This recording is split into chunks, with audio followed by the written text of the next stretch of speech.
Bendiciones, queridos amigos y amigas. Bienvenidos a un programa más de la Biblia TCB comentada. Y de esta vez estamos con una serie muy especial por el mes de la Biblia, estudiando el Sermón de la Montaña. Hay quien diga que si la Biblia tuviera solamente ese Sermón de la Montaña era suficiente para establecernos las bases de la manera correcta de vivir según nos enseñó nuestro Señor Jesucristo. Así que bienvenidos a este programa. Apunten, tengo aquí, descarguen su PDF para poder hacer sus comentarios y deja su like, su me gusta, comenten aquí también con nosotros. Este programa se llama La Biblia TCB comentada y les motivamos a que comenten también, hagan parte de esa construcción teológica que estamos haciendo aquí y interpretación del texto bíblico. Y para un programa especial, de una serie especial, yo necesito un invitado más que especial y para esta ocasión tenemos mi querido Zaqueo desde Guatemala. Bienvenido, Zaqueo, ¿cómo estás? Gracias, profe. Sí, muy bien. Muy feliz de estar de nuevo en este programa y será un gusto compartir con usted. Claro, ya eres veterano aquí y estamos justamente explotando a los guatemaltecos porque ya es la última temporada de guatemaltecos aquí en Semisud por ese semestre, por esa promoción, así que vamos a ver muchas caritas de acento guatemalteco aquí en esta temporada. Sí. Muy bien, y hoy vamos a hacer una comparación. El texto que vamos a hacer es diferente porque siempre comentamos un versículo. Hoy vamos a comentar y comparar dos textos y más de versículos, así que incluso ese PDF que tiene aquí, ustedes tienen en blanco para que puedan hacer sus propios comentarios y comparaciones porque vamos a leer el texto directamente de la Biblia el día de hoy. Y vamos con el texto emblemático de la oración más famosa del mundo, que es el Padre Nuestro. ¿Puedes decir el Padre Nuestro de memoria? No me lo sé de memoria. ¡Oh, mentira!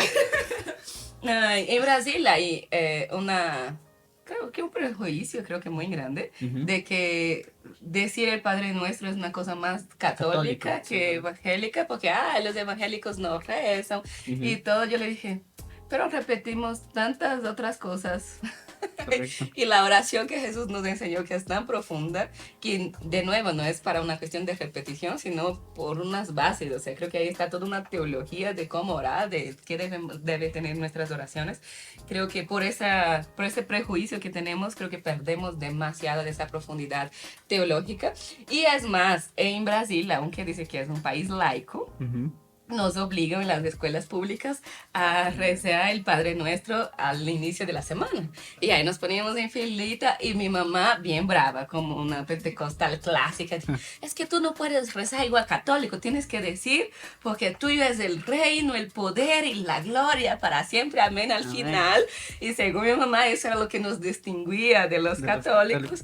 Y para mí, cuando fue la traducción, yo me quedé muy decepcionada cuando el original no tenía por qué tuyo es el reino, el poder, la gloria. Casa, mi mundo se destrozó ese día que traducimos el Padre Nuestro. Pero vamos al texto, Zaqueo, y para nuestra audiencia que nos acompañe, el texto que vamos a comparar hoy es Mateo capítulo 6, del versículo 9 al 13, y Lucas 11, del 2 al 4. Así que te voy a pasar la TCB para que puedas dar lectura con tu voz de arcángel poderoso aquí. Con Mateo, ¿verdad? Empezamos con Mateo, porque nuestra serie es del Sermón de la Montaña, así que hay que empezar por el Sermón de la Montaña.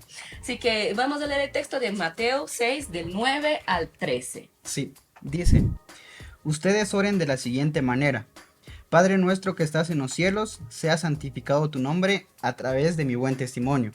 Establece tu reino pronto, que tu voluntad resplandezca tanto en el cielo como en la tierra. Nuestra comida de cada día, dánosla hoy. Perdona nuestros pecados, así como debemos perdonar a los que nos han hecho daño. Y no nos dejes caer en tentación, mas líbranos del mal. Amén. Y incluso, aprovecho, creo que esa historia de pasar mucho tiempo con el yate me está pegando.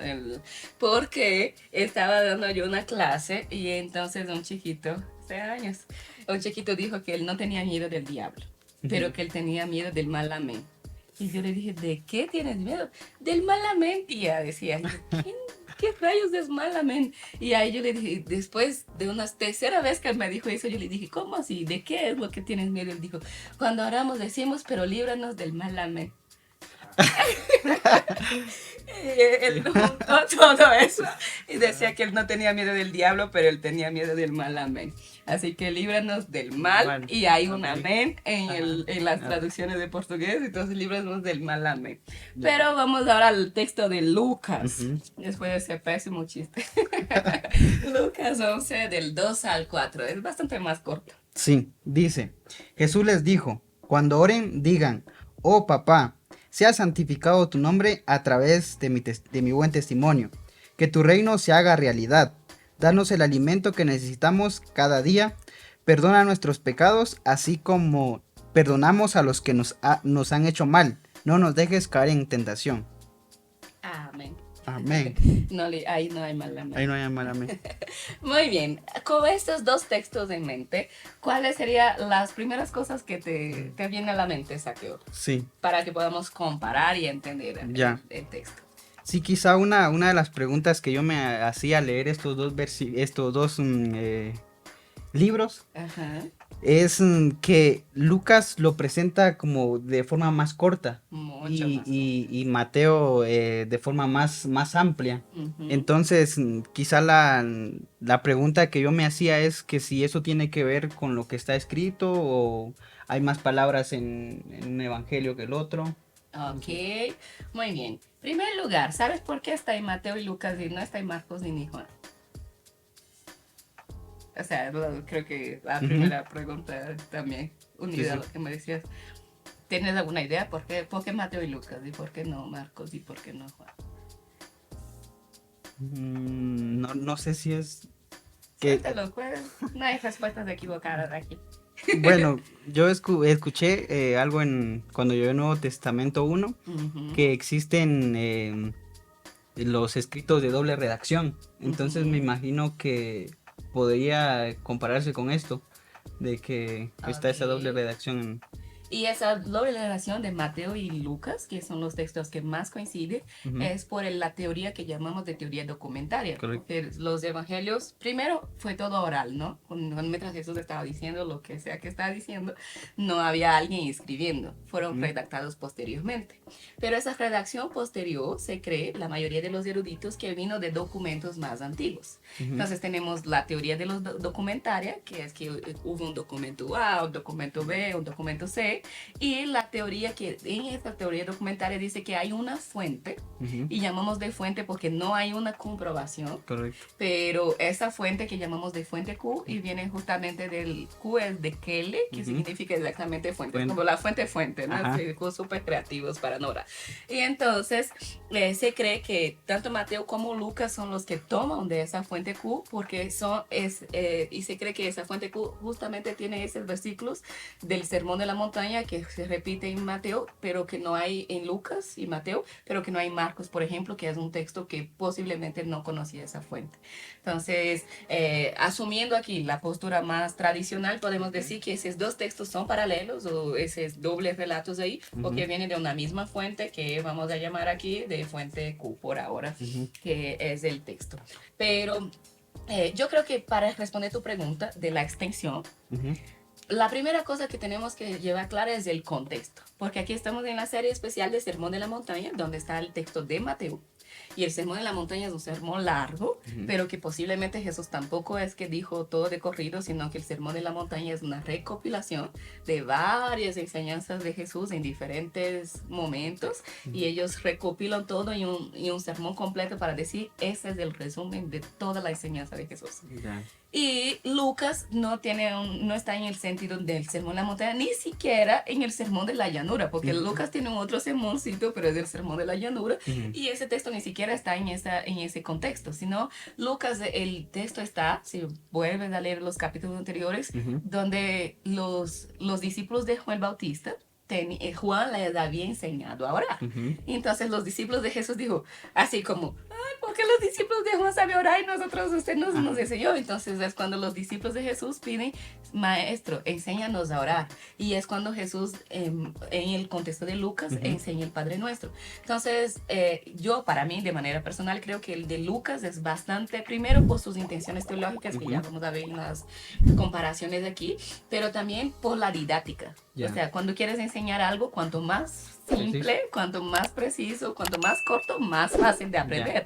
Entonces, como en Lucas es una idea más didáctica, yo creo que por eso es más corto, mientras que en Mateo es una idea más litúrgica. Y entonces Mateo va a construir una teología y alargarlo bastante más.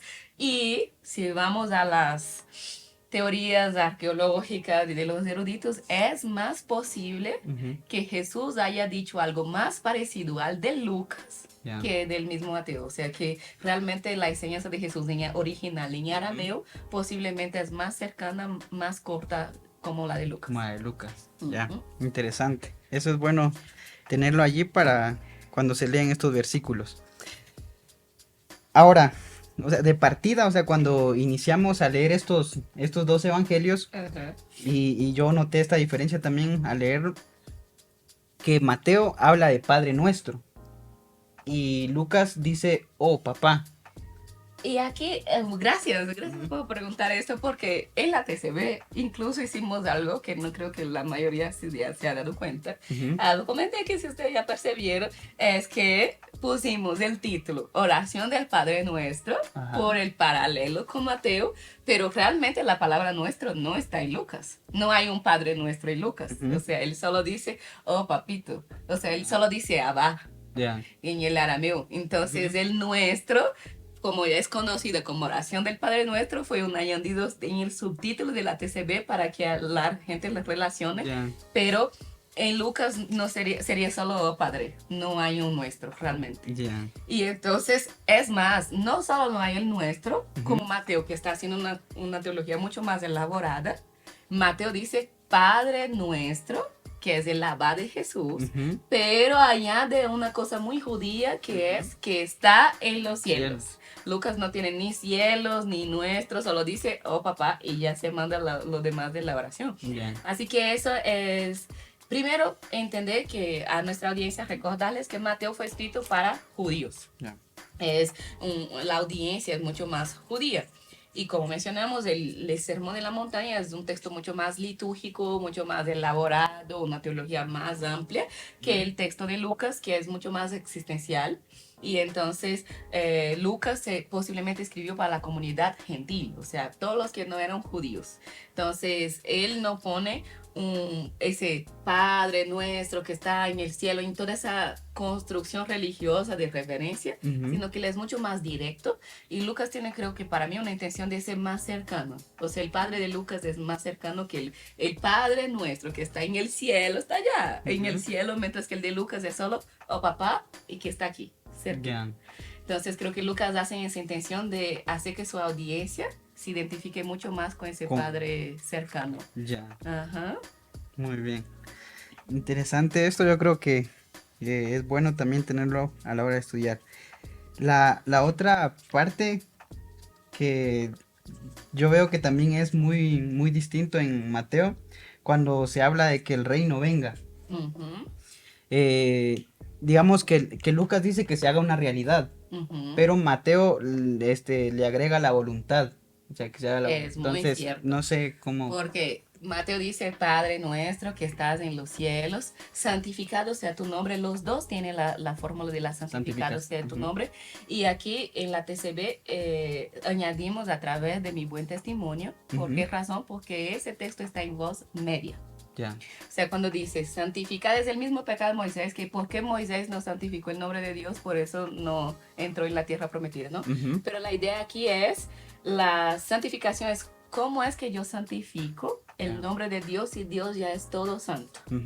Y cuando el Padre Nuestro es puesto, en griego hay 3 tipos de voces. Voz activa, que es cuando uno ejerce la acción sobre el sujeto. Voz pasiva, cuando uno recibe la acción. Y voz media, cuando uno ejerce la acción sobre uno mismo. Y ese texto en los dos está en una voz media. O sea, santificado sea tu nombre en voz media. Por eso la TCB añade a través de mi buen testimonio, para dejar claro que es una acción que tenemos que hacer en nosotros mismos.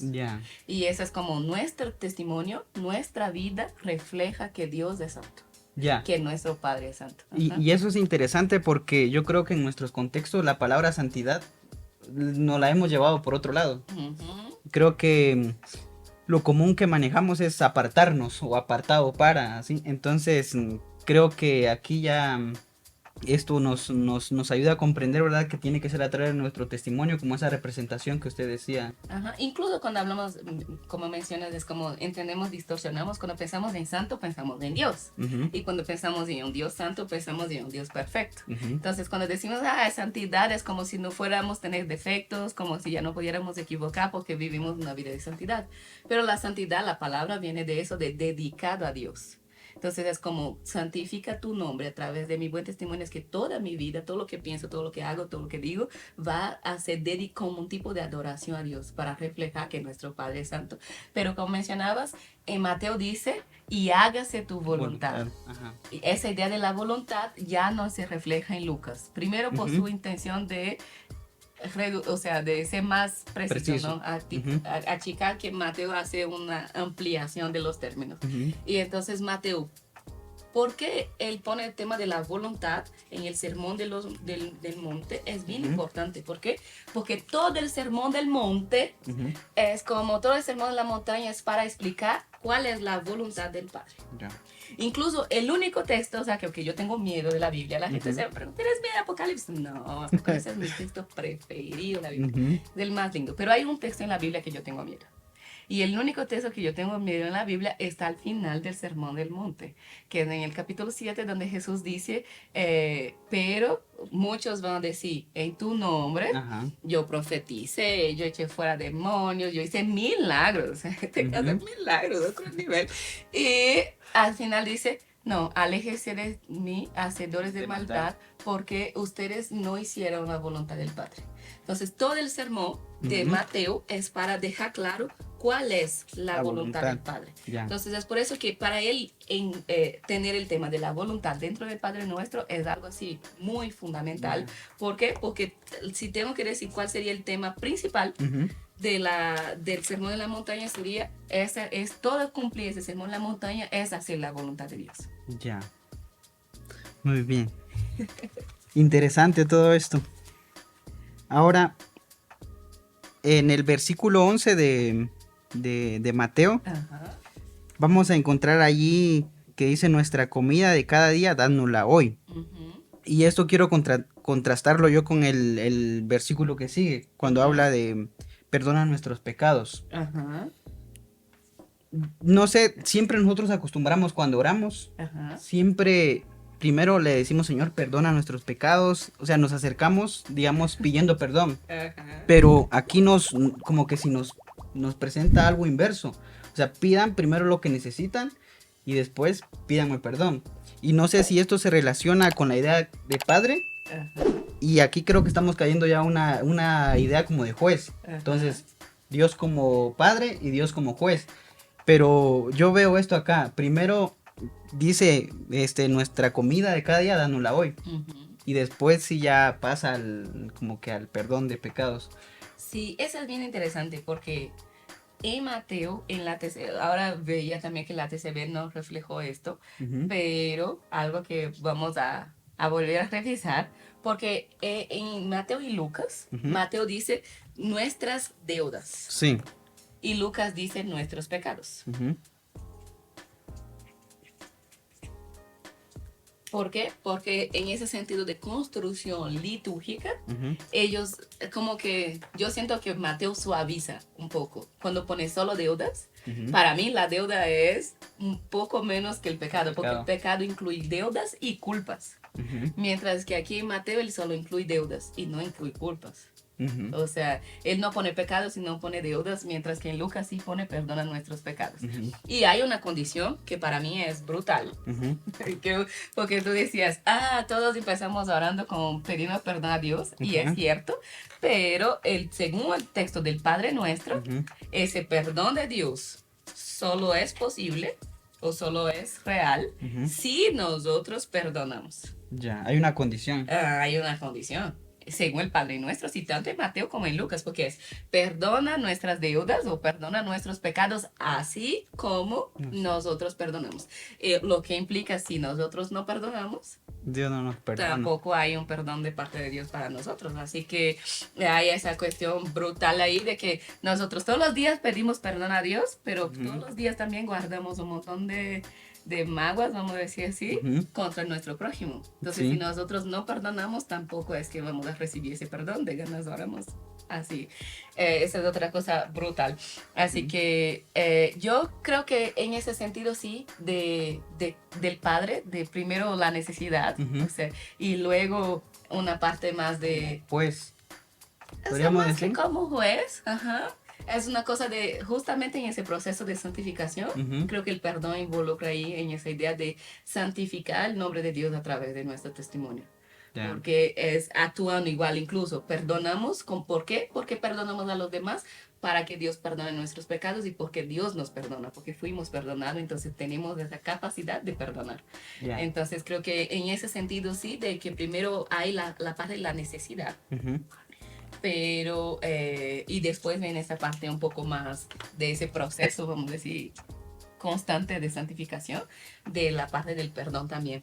Pero incluso en esas peticiones, Mateo, que juega muy bonita, es muy linda la construcción lingüística que hace Mateo, tiene 7 peticiones. O sea, mientras que Lucas solo tiene 5. Por eso es más corto, ¿no? Pero en esas 7 peticiones de Mateo hay 3 peticiones que llamamos de teocéntricas.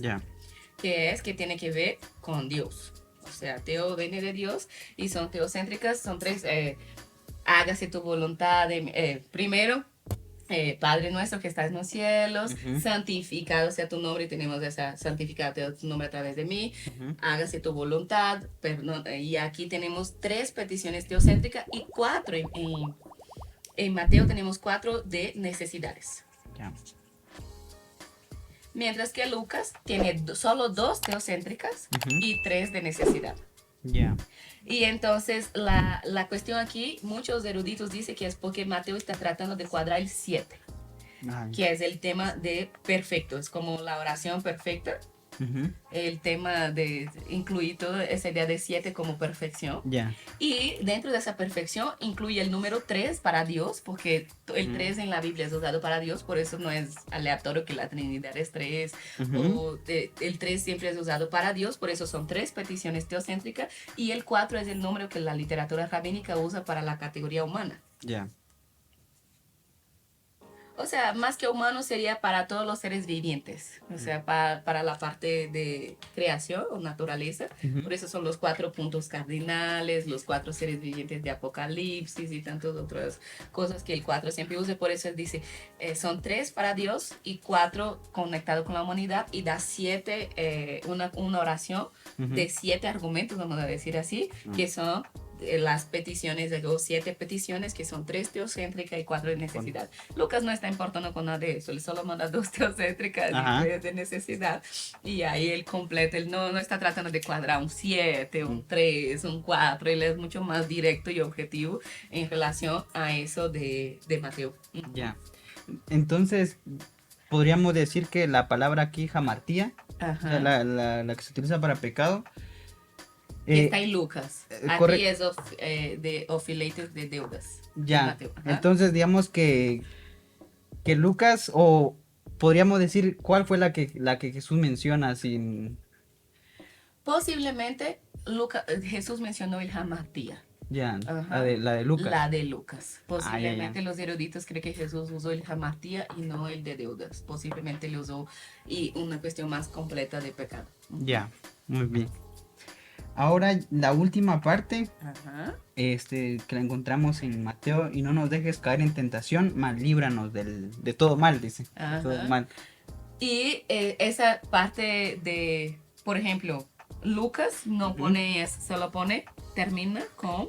No nos dejes caer en tentación. Y no hay esa parte libre del mal. Correcto. Incluso hay unas malas traducciones, algunas traducciones antiguas, que pones no nos metas en tentación. No sé si usted correcto. ya vio, pero incluso es como si Dios es el que nos tenta, o sea, Dios es el que nos mete. Ajá. Y no, eso no es cierto. Según el original es no nos deje caer. O sea, no es un Dios que está metiendo una tentación, sino que es pedir a Dios que protéjanos de caer a Él. Y es fuerte, porque cuando leo no nos metas en tentaciones, como en serio, Él es el culpable, ¿no? De las tentaciones, sino que es no nos deje caer en tentación.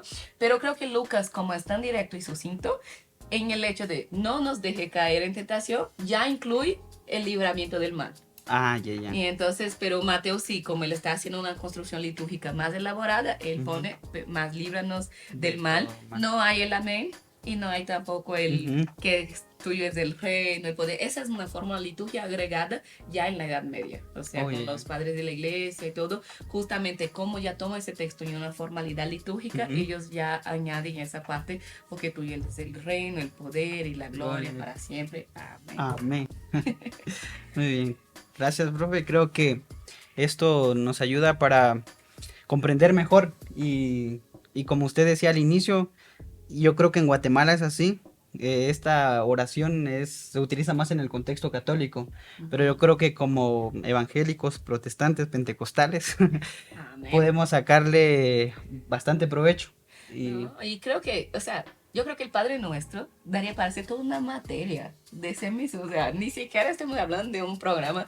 Sé que nuestro programa está más largo aquí porque estamos en una especial, ¿no? En una serie de especiales, pero es tan rico y tan profundo. Y cuando Jesús, como en la versión de Lucas me gusta mucho, que es enséñanos a orar, y Él nos enseña eso. O sea, tenemos que lograr sacar y seguir estudiando este texto para lograr sacar cuáles son esos elementos que sí o sí tiene que estar en nuestras oraciones, porque fue así que Jesús nos enseñó a orar. Así que podemos seguir profundizando, creo que sería la palabra, leyendo, comparando los textos, y ustedes dejen su comentario aquí. Piensen una frase, aquí ponemos una frase para que nuestra audiencia pueda confirmar que vieron este video hasta aquí. Así que piensen en una frase de todo lo que aprendiste hoy. Que en sus comentarios dejen la palabra papá. O papito, papito puede ser. O papito, puede ser. O Abba también, si quieres dejar Abba, puede dejar. O Abba. Y aquí enseñan y pone así que aprendimos a orar un poco más, que nuestras oraciones sean más genuinas, porque creo que la propuesta de Jesús en los dos textos es... porque Él critica a los otros, en Mateo principalmente, Él critica a los que repiten buenas palabras. Entonces la cuestión ni siquiera, el problema no es con la repetición, el problema es con las palabras vanas, es con las palabras vacías, ¿no? Y muchas veces no repetimos las mismas palabras, pero estamos orando pensando en cualquier cosa y que si nos interrumpe ni siquiera sabemos dónde estamos, pero oramos para comer, oramos para dormir, en ese sentido también de una religiosidad, que a veces, como mencioné, no siempre repetimos las mismas palabras, pero muchas veces hacemos oraciones vacías.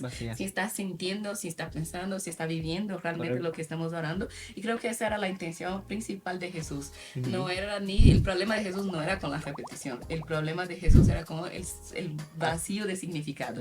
Así que nuestras oraciones, que es de las cosas más terapéuticas, incluso comprobado por la ciencia, nos siga acercándonos a nuestro papá. Así que Dios les bendiga y nos vemos en la próxima semana. Chao.